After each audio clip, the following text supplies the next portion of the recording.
ज्यादा पेन तो नहीं हो रहा बेटा? नहीं अम्मी, ठीक हो जाएगा, परेशान ना। आज शायद इसीलिए मेरा दिल इतना घबराया हुआ था।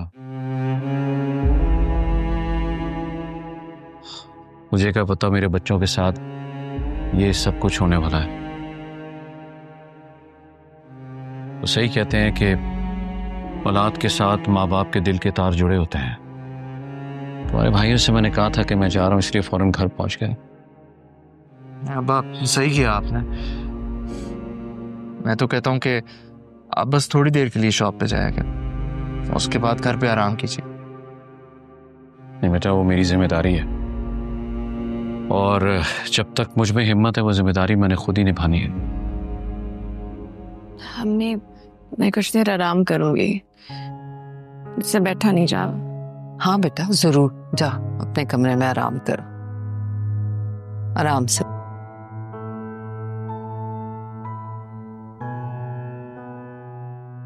तुम महक के साथ कहीं गए हुए थे? अबू, वो हम दोनों अपना चेकअप कराने के लिए थे। क्या कह रहा था डॉक्टर? रिपोर्ट्स कल आएंगी तो कल ही पता चलेगा। अल्लाह खैर। मेरा तो दिल चाहता है कि मेरा घर पोते पोतियों से भर जाए और रौनक लगे। आमीन सुम आमीन। बस पोते पोतियां आ गई ना तो मेरा सारा वक्त उनके साथ गुजरेगा। समझो मैंने रिटायरमेंट ले ली। इंशाल्लाह। बेटा जाओ, तुम भी रेस्ट कर लो, तुम्हें भी चोट आई है। अम्मी, मेरी तो बचत हो गई, ज्यादा चोट तो महक को फिर भी जाओ रेस्ट करो, उसे भी देखो। सच तो ये है कि अल्लाह ने बहुत करम किया। जाओ बेटा, तुम उसका ख्याल रखो, कुछ सदका वगैरह कर दो। हाँ मैं यही सोच रही थी, सुबह इंशाल्लाह। अल्लाह ने चाहा, अल्लाह खैर करे बस।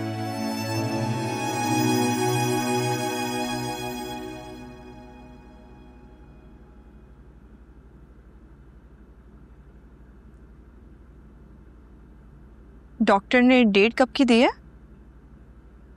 3 महीने बाद की। अच्छा, तुम्हें पता है, महक भाभी भी डॉक्टर के पास गई थी चेकअप के लिए।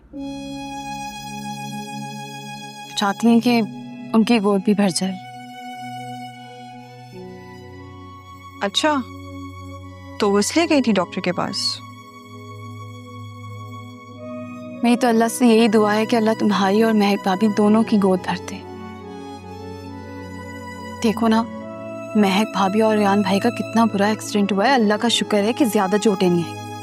हाँ, अल्लाह का शुक्र है कि चोटें ज्यादा नहीं आई, बचा लिया अल्लाह ने।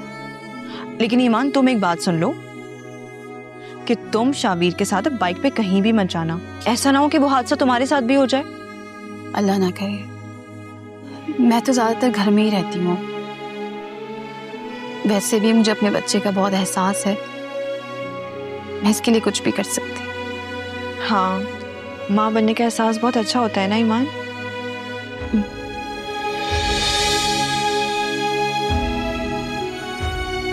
हाँ,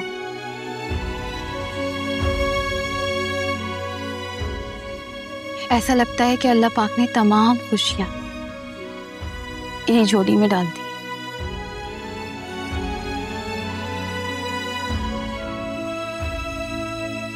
इस एहसास को लफ्जों में कैसे बयान करूं समझ नहीं आता फिर भी। ठीक कह रही हो तुम खाना गर्म कर दो ना, शाबीर और अलमीर भाई आते ही होंगे। कर देते हो।